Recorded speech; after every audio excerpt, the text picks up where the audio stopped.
Hey, it's Joel Craig, your guide to Hudson Valley lifestyle and real estate, and today I'm here with Billy Shannon.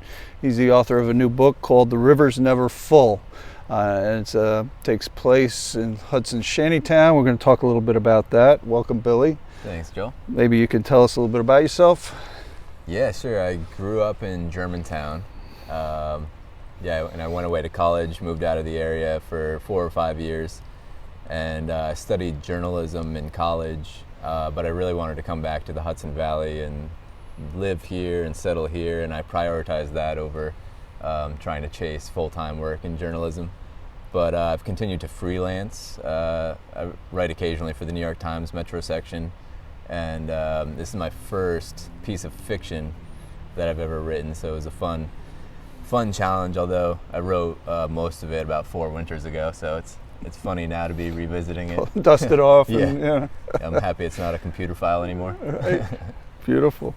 So tell us about the book. What is The River's Never Full about? Well, it's based on things that happened here in the city of Hudson on the North Bay, where we are right now, in 2012. And most of the book takes place in the 30 days after the city of Hudson gave the people who were down here at the shanties 30 days to leave their places where they and their families had been for generations in a lot of cases. So that part is pretty based on reality, the plot is.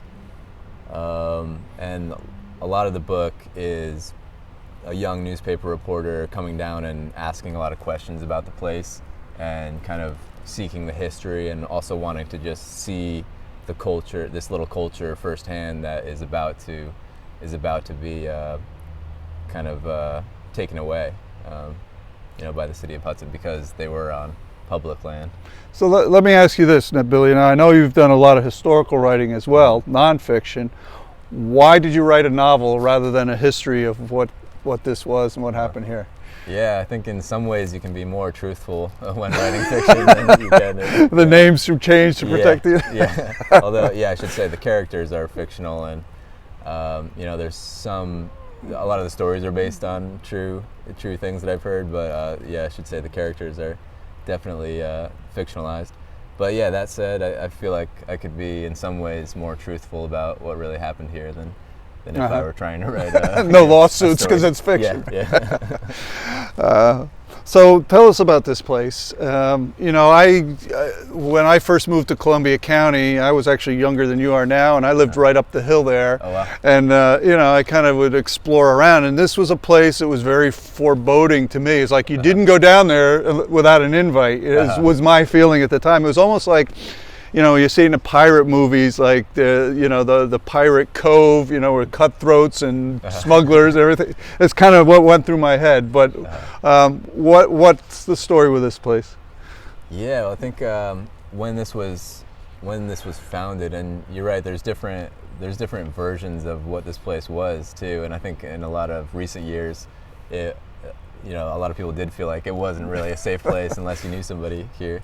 But I think, from what I've heard from a lot of the older people who were here for a lot of decades, this was a place where, back when there was a major commercial fishery in the Hudson River, when people could throw a net in the water and take out hundreds of shad, this was a place of bustling activity, and a lot of commercial fishermen were here. Mm-hmm. They were based out of here, and they would go out and fish for shad or whatever else. And then go door to door and sell to people in Hudson, and could make half a living that way. And a few people lived here and there, but for the most part, these were just recreational cabins and staging areas. But yeah, in recent years, it was primarily just recreation, a place to hang out. Still a place to go out on the river and fish and teach kids how to fish. And there was kind of a mixed crowd here in later years, and they didn't all get along with each other, and they weren't quite in, they weren't on their firmest footing to fight when the city kind of cracked down on them, I think. Yeah.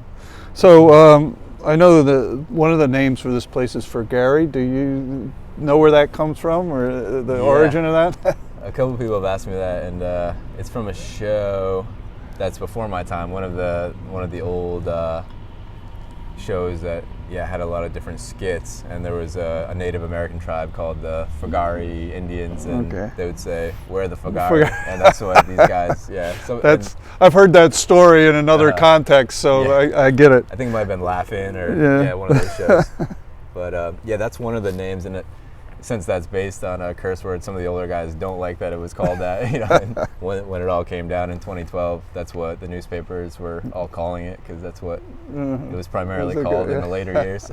So, do you think that Hudson obviously has gone through big changes in the last few years, and so when you talk about what happened in 2012, was that a microcosm of the gentrification that's taking place throughout the Hudson Valley? Was that what eventually caused that, or was it other reasons that things came to a head right then? I think the gentrification that's been going on is kind of the context of the whole thing, but I don't think they're necessarily directly related, although the people who were most affected by losing this place are people who have also been losing out due to the fact that property values have been rising, and it's tougher and tougher to rent a place in the city of Hudson, and it's tougher and tougher to buy a place as well. So the people who were hurt most by gentrification were also hurt by losing this place. And I'd say it's more a story of city officials kind of, I guess, getting into battles of ego over wanting some of the people who were down here to be gone, I would say. And I mean, the undesirables. Maybe that came to a head because of the fact that the city of Hudson was. They felt they wanted to change their image. They wanted to, and they couldn't have this sitting right down here on the riverfront. So can you kind of give away the ending of the book, what happened in 2012, without totally... no, I shouldn't say too much about that, although get the book. It's not quite, I would say in real life, the story still isn't over, and there wasn't really ever a full ending. But in the book there is a concrete ending. And but I will say, part of the book does involve the real SWAT team happenings down here. Wow. When the SWAT team came in and had guns drawn on people. Wow. It must have been an intense time. Yeah. So the book is just coming out. Yeah, it's available. Just in time for the holidays. Where is it available? Where can we find the book? You can order it now on lulu.com, Lulu.com. And again, the name is The River's Never Full.